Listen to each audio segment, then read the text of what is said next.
Assalamualaikum warahmatullahi wabarakatuh. Selamat pagi, salam sejahtera untuk kita semua.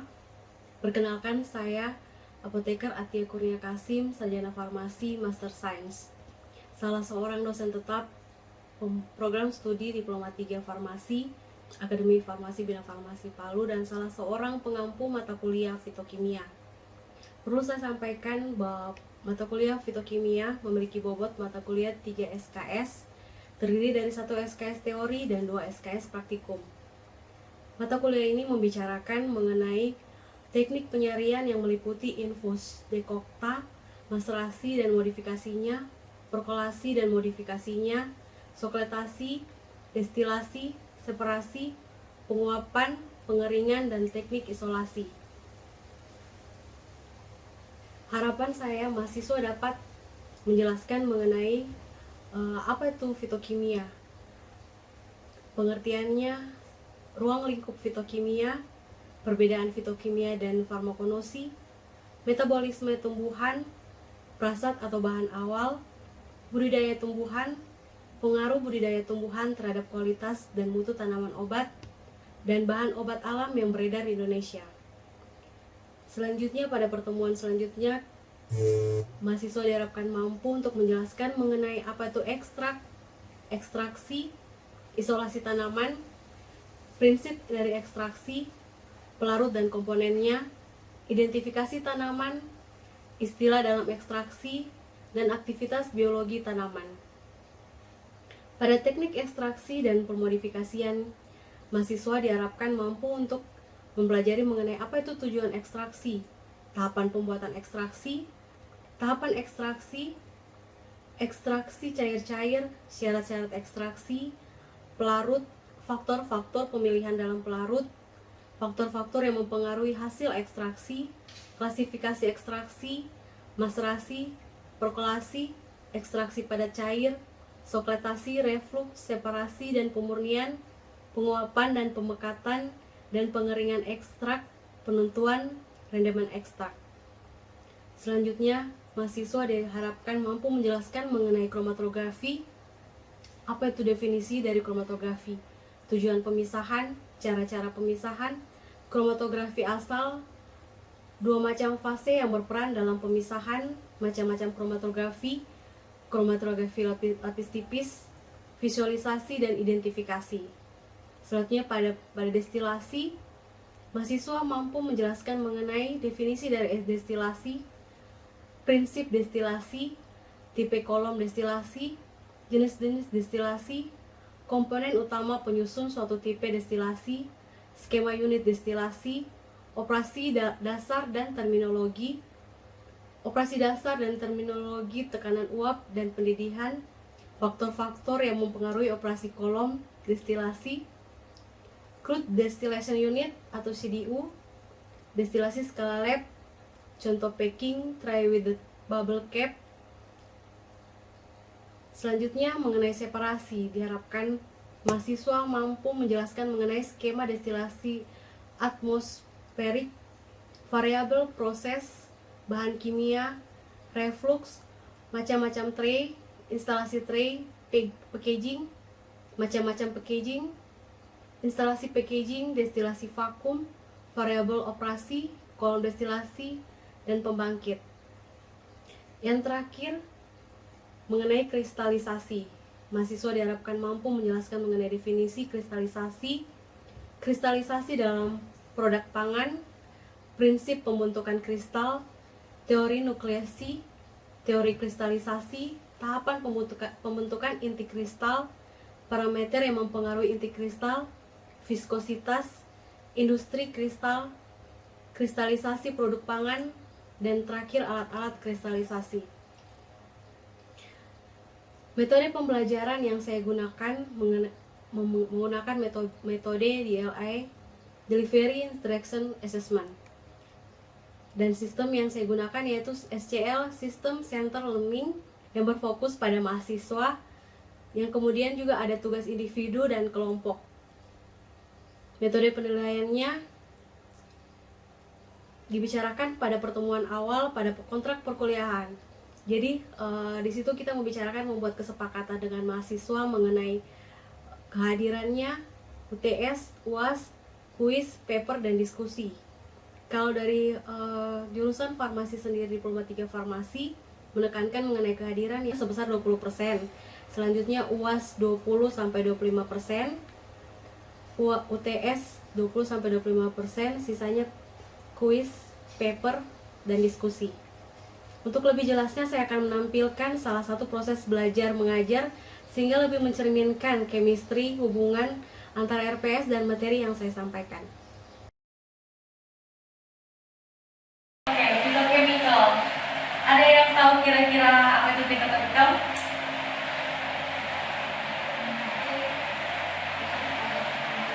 Ya? Ilmu yang mempelajari tentang senyawa organik. Senyawa organik. Ya. Oke, fitochemical itu sendiri terdiri dari dua kosakata.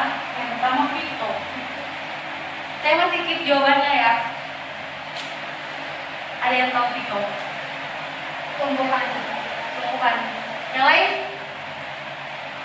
Apa itu fito? Atau belum pernah dengar? Belum. Kalian kan sudah belajar farmakologi. Iya. Harusnya sudah paham dong apa itu fito. Fito apa? Jangan karena dia bahasa asing sampai kamu jadi beribet. Oke, fito tumbuhan. Semua sepakat itu tumbuhan? Sepakat. Next, chemical. Chemical. Kimia. Jadi phytochemical. Atau ada yang tahu pengertian lain dari chemical? Chemical Inggris, kimia Indonesia, gitu. Iya. Oke, fitokimia apa tadi? Mempelajari senyawa organik. Bukan isinya tadi tumbuhan, fito, dan kimia. Senyawa organik dalam tumbuhan. Atau senyawa kimia dalam tumbuhan. Senyawa kimia dari mana? Senyawa organik dan senyawa kimia dalam tumbuhan.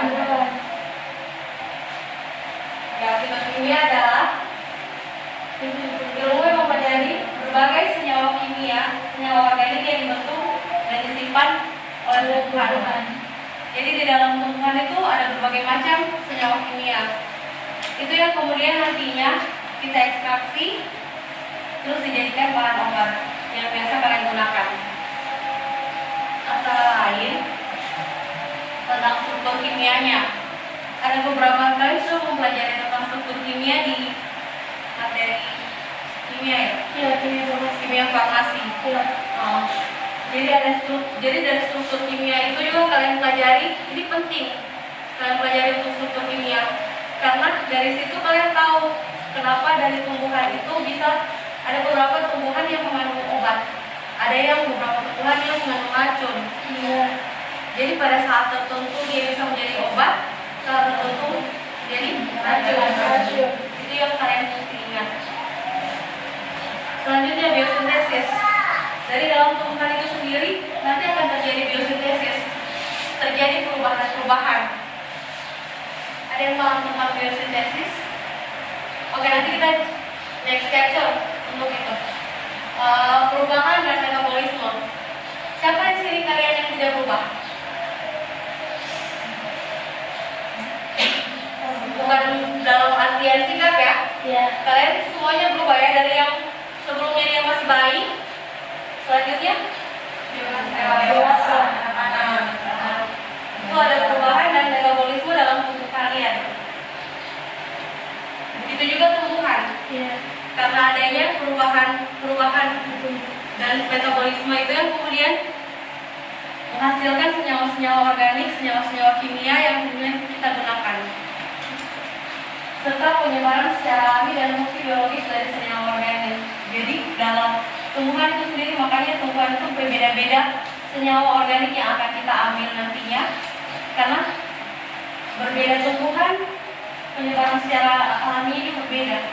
Tumbuhan sama tanaman itu berbeda ya. Kalau tumbuhan berbeda. buah-buahan lagi. Liar kan? Kalau tanaman, ya begitu juga penyebaran secara alami tumbuhannya. Bagaimana yang kalian dapatkan itu di hutan sama yang kalian pelihara di pekarangan? Ada yang mau bertanya? Saya Bu, apa hubungan farmakologi dengan obat? Ada yang kira-kira jawab? Kalian sudah belajar tentang farmakologi kan? Iya. Apa kira-kira perbedaan hubungannya farmakologi dengan obat?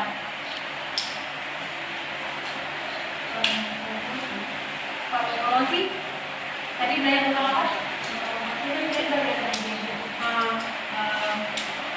Dan itu semuanya dari alam, misalnya dari tumbuhan, dari hewan. Nah, biasanya kan ada hewan, tumbuhan, mineral. Biasanya kalau misalnya obat ini itu di dalam makanan ini dia menggunakan senyawa kimia. Kan kalau farmakologi itu kita ambil dari alam. Kita seperti itu. Ada lagi yang lain? Temanmu bilang kalau misalnya obat biasanya diambil dari memang senyawa-senyawa kimia, sedangkan farmakologi dari alam. Kita siapa lagi mau menjawab tadi? Tidak ada yang mau menjawab. Kalian ingat tidak? Kalian kalau tahu farmakologi itu dari 3 mineral, nabati, hewani. Kalian ingat tidak yang kalian pelajari di mikro? Bagaimana bakteri, virus dijadikan obat? Iya. Contohnya kayak sekarang ini kan, coronavirus. Itu sendiri yang virus corona itu sendiri yang kemudian dijadikan vaksin untuk digunakan ke kita biar kita kebal dengan bersamanya. Seperti itu. Jadi itu farmakologi. Di situ kita belajar mengenai yang berasal dari alam, berasal dari entah itu tumbuhan, entah mineral atau hewani. Sedangkan kalau yang obat-obat kimia berasal dari senyawa kimia. Ada lagi? Ada lagi yang mau tanya? Ya, itu kan kayak tadi ada contohnya tentang kayak kalau biasa digunakan sebagai obat berat. Kalau orang tua kan biasa kalau punya daunnya langsung direbus, airnya rebusan itu langsung diminum. Sedangkan ini kan ada dibilang banyak fase yang langsung dilalui. Itu apakah akan mengganggu fase obatnya yang tergandung dalam daun biasanya? Kalian sudah pernah mengekstraksi sebelumnya di farmakologi? Cuma pakai sintesia diambil dari cuma pakai maserasi. Jadi yang tidak ada, tidak pernah ada yang dengan infusa sama dengan otak. Infusa dan otak itu juga merebus sintesia, tetapi ada beberapa sintesia yang kemudian tidak tahan pemanasan. Salah satunya itu daun. Kalian perhatikan tidak? Begitu dia merebus, ada perubahan warna dari daunnya? Iya, ada sini. Kira-kira menurut kalian pertanyaannya, kalau saya kembalikan ke kalian, ada perbedaan tidak senyawa organik yang didapat dari kita mengekstraksi sama yang dari turun-temurun dari orang tua dengan cara dia langsung merebus langsung? Ada perbedaan? Ya, ada perbedaannya. Nanti yang kalian pelajari selanjutnya teknik ekstraksi itu ada infusa dan mokta itu tadi. Jadi kalian harus menggunakan panci infus yang itu notabene dia harus dijaga suhunya. Jadi sintesia sama cairan penyari itu dijaga suhunya 90 derajat Celcius selama waktu tertentu. Itu di bawah dari sintesia dan cairan penyari itu ada lagi dia punya wadah, itu yang langsung kena api. Itu untuk menghindari kemungkinan kalau senyawa organik yang kita mau tarik, senyawa organik yang beberapa senyawa organik yang tidak bisa tahan pemanasan itu tidak langsung kena dengan api. Senyawa organiknya kira-kira apa? Ada yang tahu? Yang tidak tahan pemanasan. Yang dia harus diabsorpsi secara dingin. Dan siklisia tertentu yang tidak bisa diabsorpsi secara panas. Tidak bisa kena panas langsung. Kayak tadi daun, dia akan berubah warna. Jadi kayak coklat kan? Iya. Kayak hangus. Minyak asiri.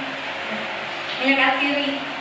Minyak asiri bisa kena panas atau tidak? Kalau kita pemanasan. Apa? Ada yang lain?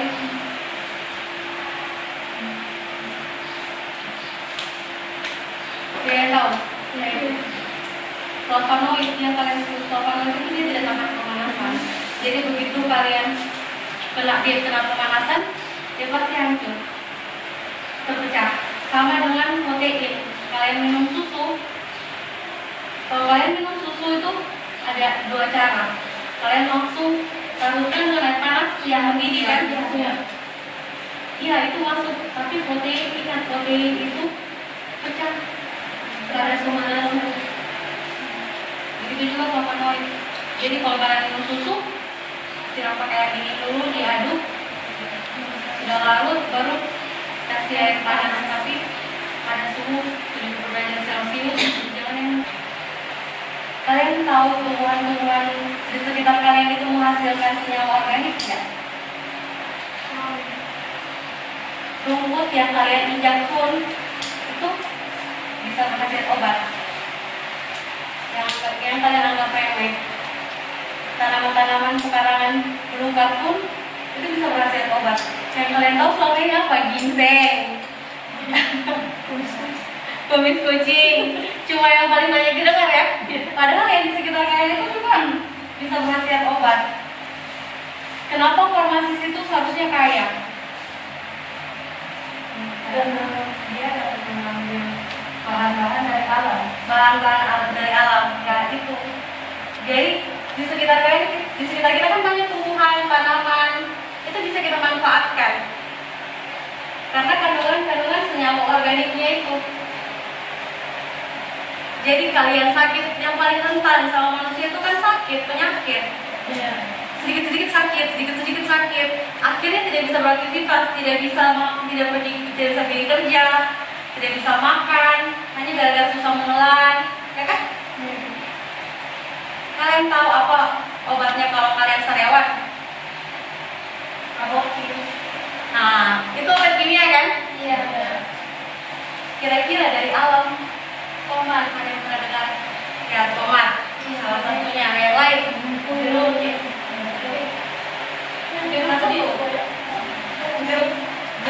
Jeruk diperas. Iya, bisa juga itu. Kunyit. Tapi yang paling berhasil sih, yang saya tahu yang paling sangat berhasil itu jarak. Betah jarak. Apa?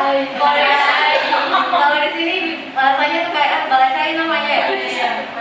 Ya itu daun balecai ya itu kan cuma jadi pagar-pagar tanaman kan? Iya. Pagar tanaman, pagar rumah.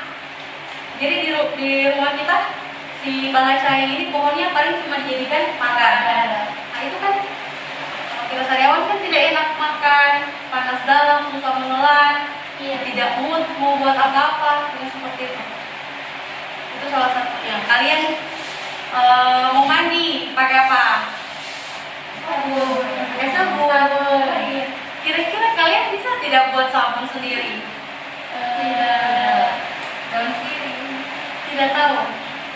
Belum tahu kan? Belum. Mandi itu aktivitas yang harus kalian lakukan setiap hari. Iya. Ya kan? Itu wajib.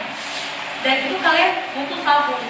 Bagaimana kalian bisa mengolah tanaman, bisa membuat dari tanaman itu, dan kalian tahu paham kandungan senyawa organiknya, kalian bisa ambil kemudian kalian buat sabun, hand body, shampoo.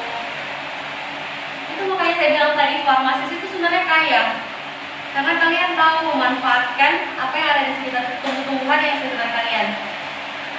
Harusnya seperti itu, ya. Oke, kita kembali lagi senyawa organik. Jadi di setiap tumbuhan itu memiliki senyawa-senyawa organik macam-macam. Untuk sampo, sabun, akan rusak. Kita kembali lagi ke senyawa organik. Senyawa organik yang tadi dalam tumbuhan itu, bagaimana caranya bisa kalian ambil? Kan ini tumbuhan kan? Kalian mau jadikan dia obat. Kira-kira bagaimana caranya diambil? Melakukan ekstraksi. Ya, diekstraksi. Iya. Diekstraksi. Tapi kalau orang awam kok tidak ekstraksi? Tidak. Jadi sebenarnya maksudnya ekstraksi itu kalau orang awam tahu tidak? Kalian ini yang bukan dari farmasis, yang jurusan lain. Kalian tahu kalau itu tumbuhan harus diekstraksi dulu biar bisa diambil senyawanya? Tidak kan? Itu. Jadi bagaimana caranya senyawa organik itu diambil? Yang pertama kita isolasi dulu tumbuhannya. Kalian mau ambil apa? Kalian butuh apa? Obat apa? Jangan lagi sariawan yang lain. Obat flu. Obat flu. Atau siapa yang keluarganya sakit gula? Ada gula, kanker, asam urat, kolesterol, itu pasti kan? Ada dari keluarga pasti ada. Penyakit jantung, ya. Bagaimana caranya tanamannya apa sih senyawa organik dari tumbuhan itu kalian ambil? Yang pertama itu isolasi dulu tanamannya. Kalian harus tahu dari setiap dari penyakit itu kira-kira pengobatannya itu pakai senyawa organik apa? Dia lawannya apa? Atau tumbuhannya? Jadi kalian isolasi, misalnya kalian butuh obat gula misalnya. Ada yang tahu obat gula tanaman? Yang mengkudu, daun geser, kudu, belimbing, ya kan? Itu yang pertama kalian isolasi itu. Kenapa disebut isolasi? Kalian pisahkan, sama kayak lakban isolasi. Kalian memisahkan tanaman itu. Kalian tanam di pekarangan kalian yang dekat-dekat kan? Itu untuk mengisolasi tanamannya itu kalian cukup tanam dia di sekitar kalian. Kalian pisahkan dari tanaman yang lain. Bisa sama-sama, tapi setidaknya tanaman itu dia bersih dari pengganggu. Oke, next. Setelah diisolasi tanamannya, kemudian diekstraksi. Tahapan-tahapan ekstraksi kalian selalu menjadi farmakonosi kan? Ya. Setelah itu kalian ekstraksi, kalian ambil sarinya, kalian ambil senyawa organiknya, terus divaksinasi ini dipisahkan lagi. Jadi dari satu tanaman itu berbagai macam senyawa organik yang terdapatkan terdapat di dalamnya. Itu kalian vaksinasi lagi. Kalian pisahkan yang betul-betul kalian mau dari tanaman itu. Misalnya kalian maunya flavonoid, kalian maunya alkaloid, ya kan?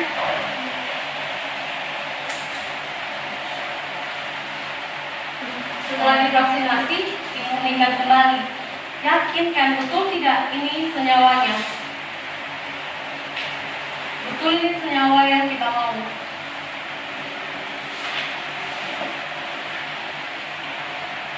Yang terakhir kalian cirikan atau di karakteristik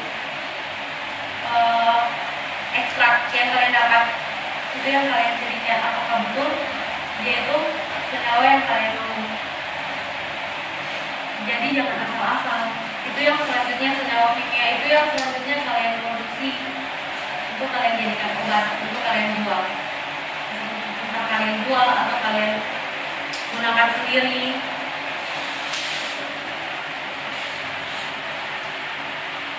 Tentang metabolisme tumbuhan. Ada berapa macam metabolisme? Ada 4. Apa saja? Penyerapan,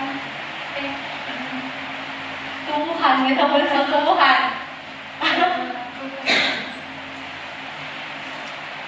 Perubahan. No, metabolisme itu perubahan. Ya kan? Yang tadi saya bilang. Sama kayak kalian. Apa yang menjadi ciri kalian kalau perempuan? Yang apa? Menstruasi. Itu yang berubah kan? Terus Menstruasi. kalau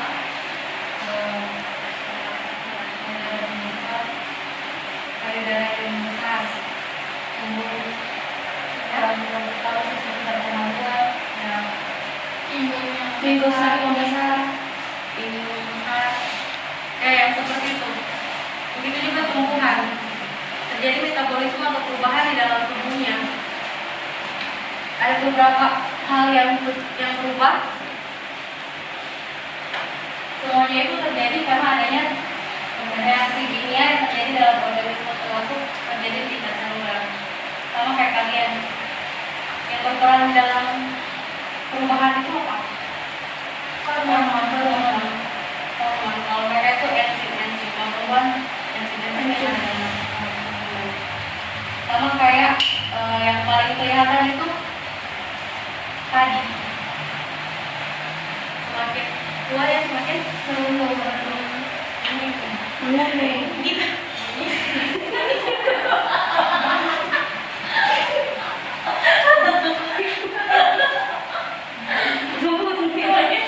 Semakin tua ya semakin semakin terisi ya kan? Terus tadi yang dihasilkan apa? Beras. Senyawa organiknya? Senyawa organiknya yang kalian makan nasi,